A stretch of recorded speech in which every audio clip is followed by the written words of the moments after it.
Hey everybody, my name is Weston Pugh and I'm a psychotherapist, coach, and group facilitator, and I offer individual counseling, coaching, and group programs through my organization, Pathways to Resilience. And the video that I'm putting up today is a part of a larger video series called Tools for Change. And Tools for Change is really meant to support people navigating change in their own lives. And the topic that we're going to be covering today is the role and power of ritual in tending psychological well-being. So what we're going to be exploring is really how we define ritual, various aspects of ritual, the history of ritual, types of ritual, the benefits of ritual, the role of reverence in ritual, and lastly, integration. So if you like the content in this video and or you want to learn more about my work, please subscribe to this YouTube channel, Pathways to Resilience. And you can also find out more about my work at pathways2resilience.net. So thanks for checking this out, and let's get going.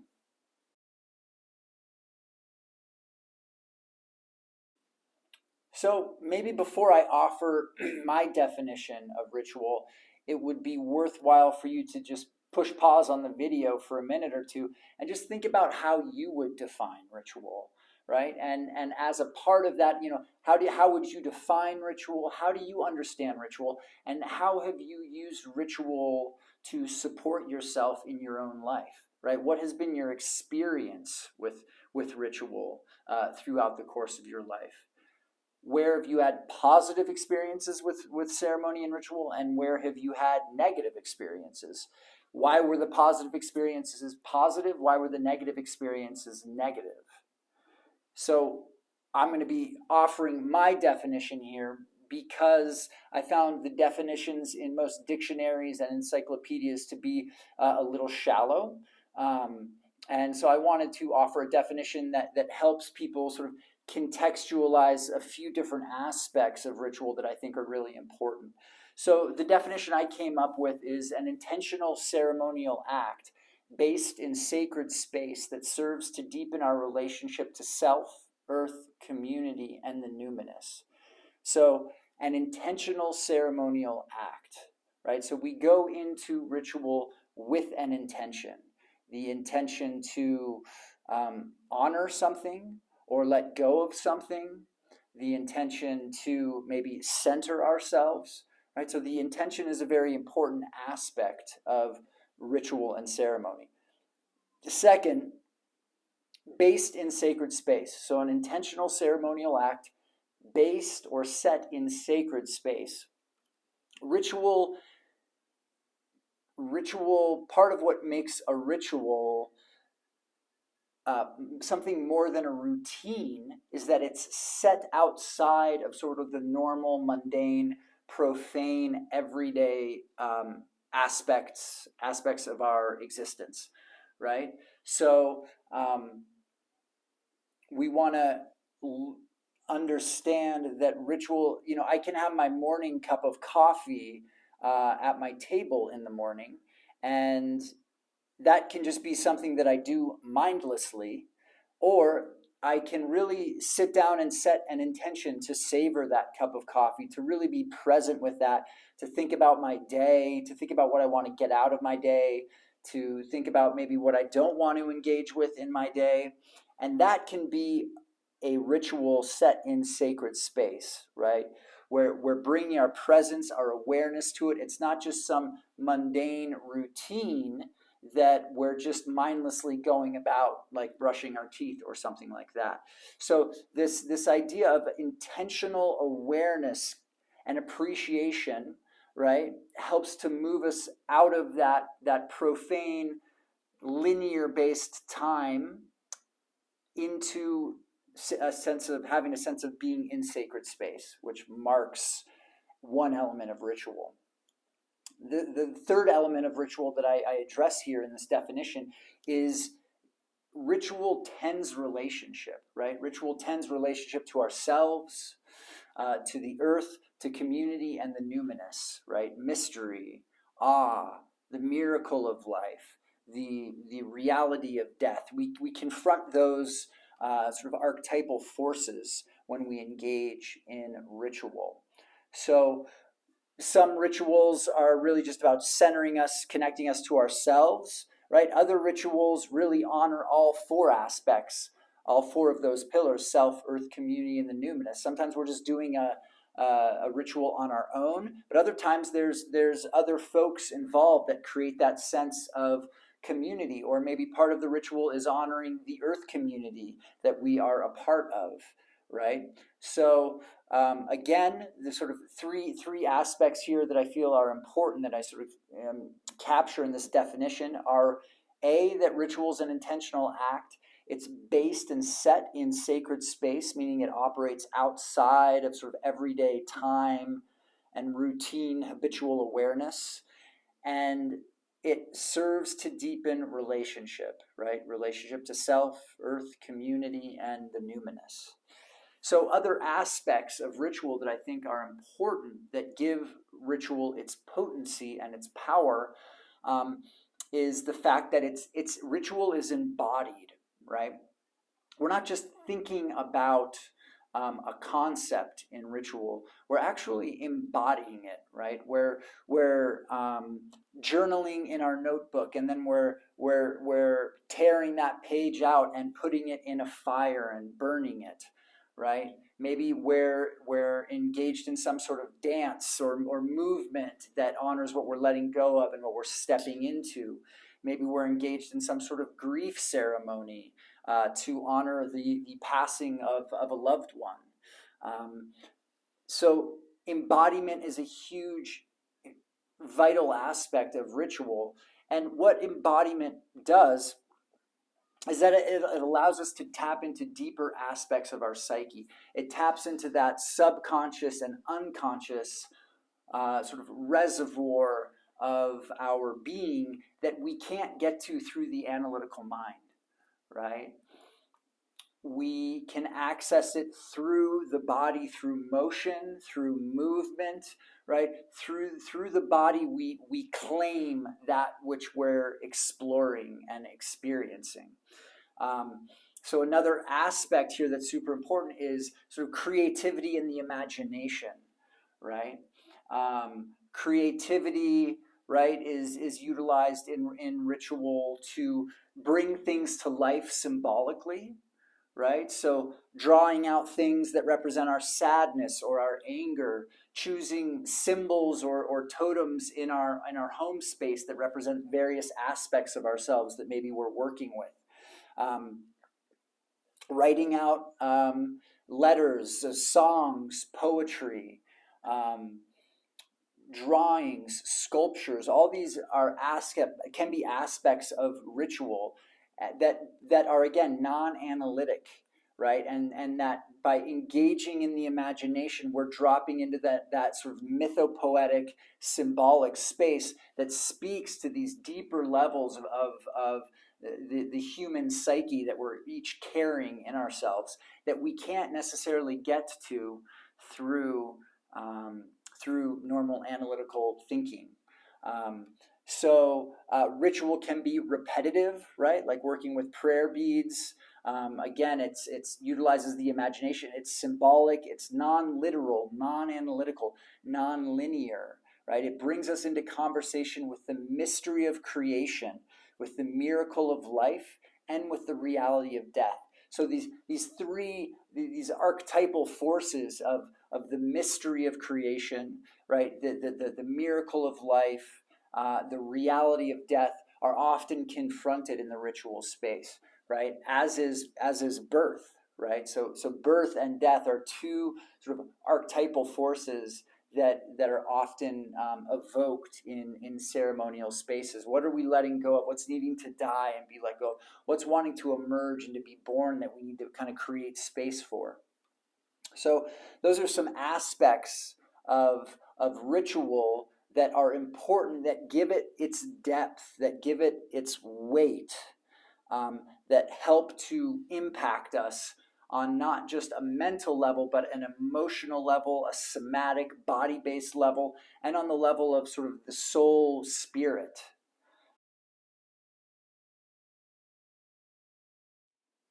So here I want to take a minute to look at the history of ritual.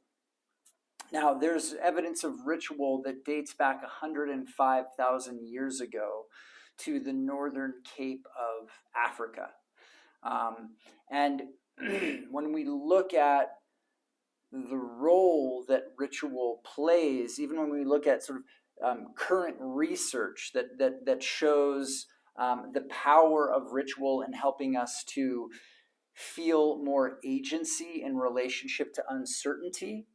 And with that comes a decrease in anxiety, right? And we think back to human beings 105,000 years ago facing the deep mystery of existence without scientific understanding, but with sort of they used mythic cosmological understanding to begin to place themselves in relationship to each other, the earth and the world, right? And the bridge to those understandings was ritual, right? Ritual helped to embody those understandings, to embody that meaning-making process and help it grow and develop.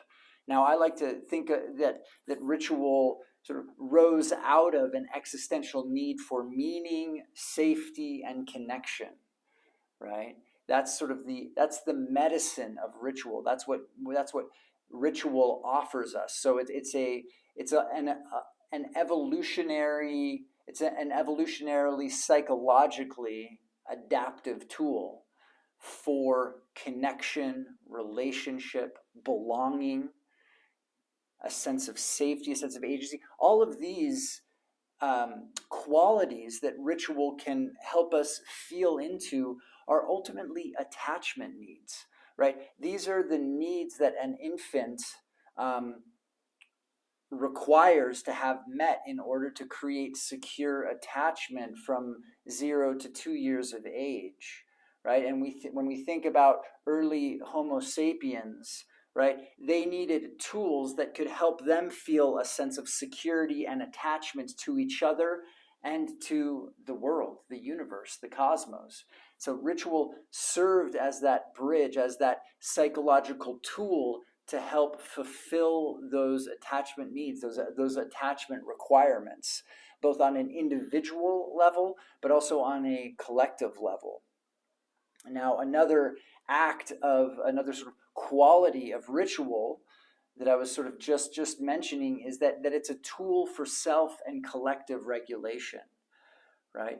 Ritual helps to soothe the nervous system, right? By putting us in this place of embodiment, by bringing us into the present moment, by pulling on our creativity, by pulling on our connection to others, right? All of those things help to bring us into a rooted, anchored place in our nervous system where we're open, where we're connected to resources like creativity, courage, empathy, compassion, problem solving, right? So again, ritual serves that need to both ground one in themselves, but also foster that relational connection to not just a community of individuals and help to regulate sort of the collective nervous system of that community, but also to help that community and the individuals in that community feel a part of the ecosystems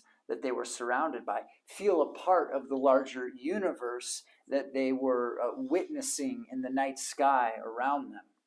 So, and that supported meaning making, right? That supported whenever there's a deeper sense of connection and relationship, there's also going to be a deeper sense of safety in one's experience. So that's how we can sort of think about the historical context of ritual and the role that it served early Homo sapiens as they began to develop in tribal societies and in communities. So I want to offer now some ideas around the different types and kinds of rituals. Now, the list is much longer than what I offer here, But I just wanted to offer a few to just sort of create some context around the different types of rituals that we can engage in, and sort of the different types of rituals that have sort of shown up over the course of history, right? So one, the first is what I call initiatory rituals, right? These are baptisms, rites of passage, rituals that honor birth, rituals that honor death. Um, the second are rituals for uncertainty, right? Rituals for the unknown. And I think of these as sort of rituals, offerings made for safe passage, right? So I was just reading about a tribe in Polynesia that when they go out fishing and they move past the breaking waves into deeper waters where there's a lot of sharks, they'll do very specific rituals as a way of sort of aligning themselves with the environment and making these offerings for safe passage. And these same types of rituals are done at the base of Mount Everest, right? Um, in the Tibetan tradition, to sort of ask for safe passage in climbing the mountain. So we still do these kinds of rituals today as a way of again creating, ensuring that sense of safety amidst the uncertainty. Now, sometimes they work, sometimes they don't, but the point is that the ritual helps to anchor, right, those people engaged in it, facing that uncertainty in a place of sort of centeredness in their experience. So again, it addresses anxiety, right, in the face of uncertainty, in the face of the unknown. Now, there are also rituals for connection and relationship, right? Rituals honoring marriage, rituals honoring our connection to nature, honoring our connection to community, to the numinous, rituals honoring death, right? So rituals honoring connection. Also, we can think of rituals for problem solving, for gaining new perspectives. I think of divination, tarot readings, tea leaves, right? All of these are sort of non-analytical ways of getting new perspectives and understandings around certain problems that people might be facing in their lives. So it's a tool for sense making to a certain degree. So now I want to look at the benefits of ritual for tending psychological well-being. And some of these benefits can be found presented in research that's been done over the past decade. So I'm going to post two links to two different studies. One published by Scientific American in 2013, another published out of Berkeley more recently, that specifically address sort of the psychological benefits of ritual, and I'll address a few of those here. So one, as I was mentioning before, right, ritual helps us to deal with anxiety and also grief through acknowledgement and action, right? Ritual helps us to face uncertainty and to give us a sense of agency amidst uncertainty that can help us to have a little bit more of a sense of control in our experience, which then reduces anxiety. And ritual itself, just as an action, is supportive in reducing anxiety. You know, part of what is troubling about anxiety is that it paralyzes us. We get stuck in not only thought loops, but we also sort of get paralyzed in non-action too, which then further triggers that heightened heart rate, further deepens the rumination patterns in the mind. So ritual pulls us out of the stories in the mind, out of that sort of freeze response in the body, pulls us into action and helps us reclaim a sense of connection to others in the world and to our own sense of sort of agency and sovereignty. And with that, anxiety starts to decrease. So ritual also brings us into the present moment, which is often the safest place to be. Not always, but often, right? The more we can be in the moment, the more we're grounded in the moment, the more our nervous system is grounded. When we start drifting off into the future, weaving narratives around what if this, what if that, or we drift off into the past thinking about regrets, right? When we get lost in either of those places, the past or the future, we lose a sense of control, which then triggers anxiety. And that anxiety triggers narratives and stories that we end up getting lost in. So again, ritual pulls us into the present moment. And in that present moment, we find often a sense of safety, connection, and groundedness. It also pulls us into the body, which is another aspect of presence, right? An important element of awareness and presence is being grounded in the body, right? And so ritual will often, as I said earlier, involve some type of movement or action that grounds us. Rituals can foster a deep sense of connection to self and others, right? So many people use ritual to ground themselves, maybe singing their favorite songs before they have to do something really important that might be causing a little bit of anxiety.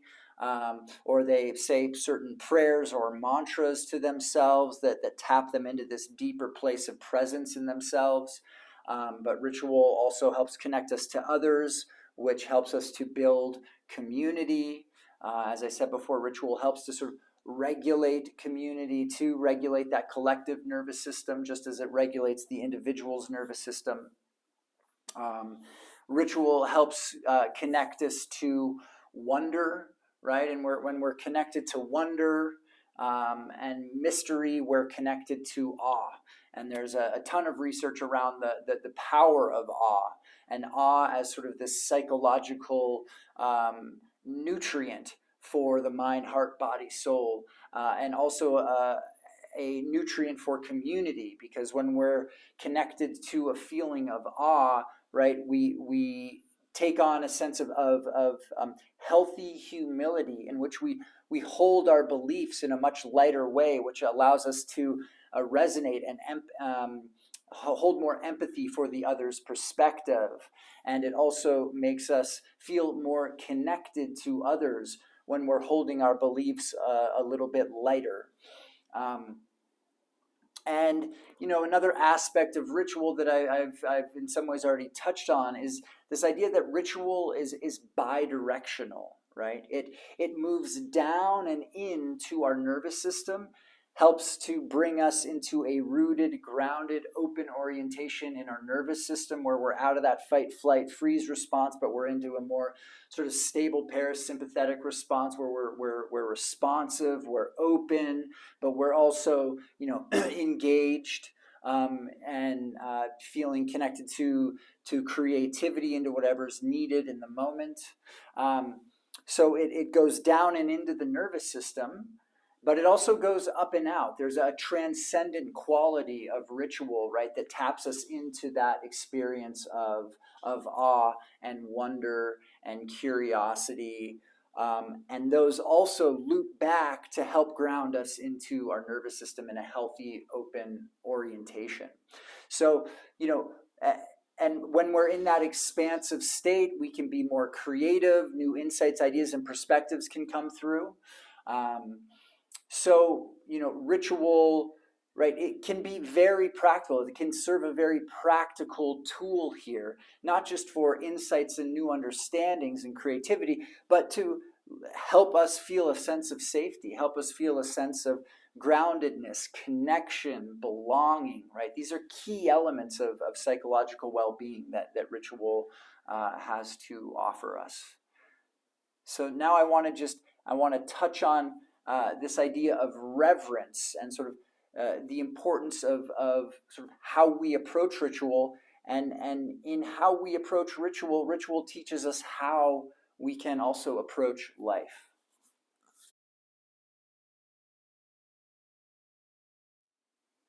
So in this section here, I want to touch on the power of reverence, both in ritual but also in life. And one of the core qualities of ritual is that it also teaches us how to orient towards life. So I want to start by a quote by the Irish poet John O'Donoghue. He says, what you encounter, recognize, or discover depends to a large degree on the quality of your approach. Many of the ancient cultures practiced careful rituals of approach. An encounter of depth and spirit was preceded by careful preparation. When we approach with reverence, great things decide to approach us. Our real life comes to the surface and its light awakens the concealed beauty in things.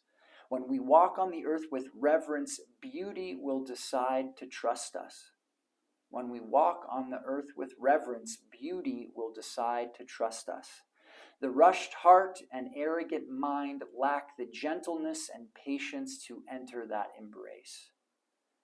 So again, ritual teaches us how to be in the world, humble, reverent, patient, attentive, so that we can dance with both the joy, right, and the sorrow of life, because both joy and sorrow, grief and gratitude are often present in the ritual space, right? We're often in ritual spaces, we're looking at what needs to be let go of, right? What no longer serves, what needs to die off in order to make room for that which wants to emerge, that which wants to be born. So ritual teaches us to hold both the beauty and the grief of life, right? It teaches us to approach life with a patience, that humility, and that reverence that then allows beauty to come forward in our experience. So that's another aspect of the power of ritual when we engage in it.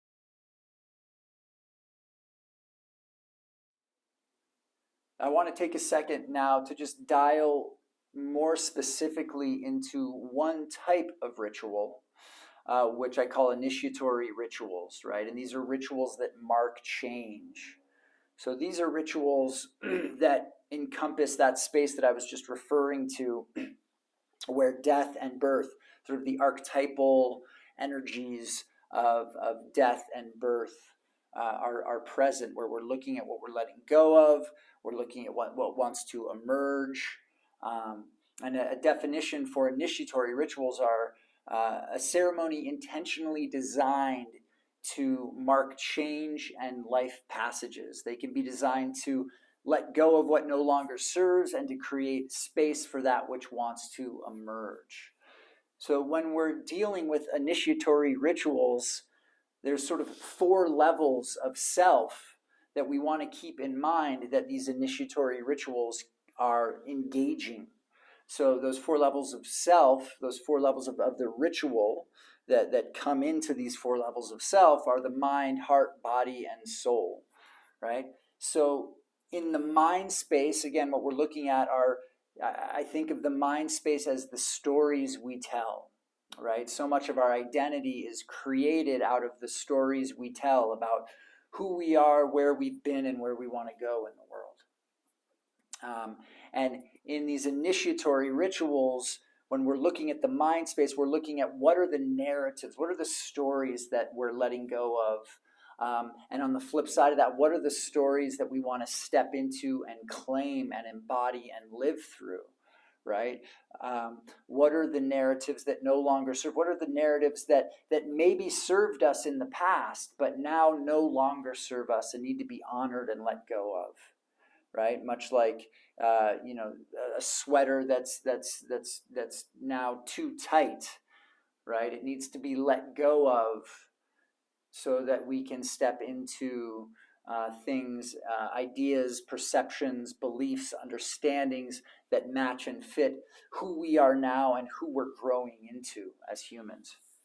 So that's the level of the mind, the level of story, the level of heart is what I think of as sort of different parts of ourselves, different parts of our emotional world, our emotional experience. And we capture this often in our language. There's a part of me that wants this, there's a part of me that wants that, right? And so I think of the parts-based work in that heart space through the lens of ritual. It's really about what are the emotional aspects connected to the mental narratives that are no longer serving us anymore, right? Are we drowning in maybe victim narratives that are making us feel emotionally helpless, right? So one aspect that we're letting go of is this feeling of being a victim, or this feeling of helplessness, right? And on the other side of that, we want to step into and claim a sense of agency, a sense of power and direction in our lives. So on the heart-based level, we're looking at and honoring those parts of us that again no longer serve us. Maybe aspects of our anger, aspects of our fear, shame, grief, right? That maybe we've been caught in, that maybe we've been trapped in, that now in this threshold space of the ritual, we're ready to let go of, in order to create new space for, if it's sort of fear we're letting go of, then maybe we're making room for more trust in ourselves, trust in our resources to help us navigate whatever might be coming ahead on the next turn on our journey. If it's shame that we're feeling swallowed up by in our experience, then in the threshold space, we want to be letting go of that shame. We want to be turning towards self-compassion, and inviting that compassion in. Or if it's anger, right? How do we let go of some of that anger and maybe the pain that's connected to that anger, so that we can step more into joy and gratitude and welcome those more into our experience? So that's the heart space. The next space is the body, right? This vessel of action that turns concepts into action, right? We don't want to just be thinking about our grief. We want to feel it in the body. Where does it show up in my body? How can I move my body in a way to honor and let go of my grief, right? So we incorporate the body in the ritual through singing, through dancing, through laughing, through crying, right? It's a conduit for sort of the spirit of the ritual to move through us, through many different forms: prayer, meditation, singing, chanting, crying, silence, right? Whatever it is, the body is an important vessel here within the ritual. And lastly, the soul spirit level. And I think of this space as sort of the place of our imagination, right? The place of the seat of our creativity, of our authenticity.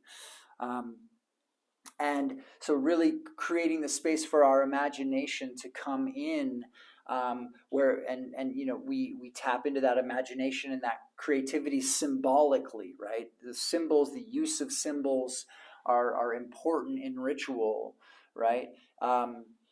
Doing a ceremony next to a tree, that in your mind that tree represents the tree of life, right? Doing a ceremony at a fire, and that fire to you represents a portal to your ancestors and to your descendants, and you come there to that fire to be witnessed, to let go of what no longer serves and to call in that which you want to claim, right? Or the candle on your table, on your altar, that can represent that eternal fire, right? So working with symbols through the imagination, and through the space that's around us is a powerful way to bring sort of that soul spirit energy into the ritual.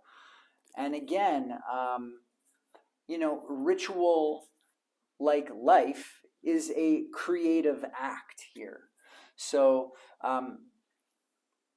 ritual teaches us to be creative. Ritual encourages us to utilize these four sort of elements of our experience that then we want to bring in more into our lives as well, and recognize that just as ritual is a creative act, our lives and how we respond to the dynamism of life is ultimately a creative act.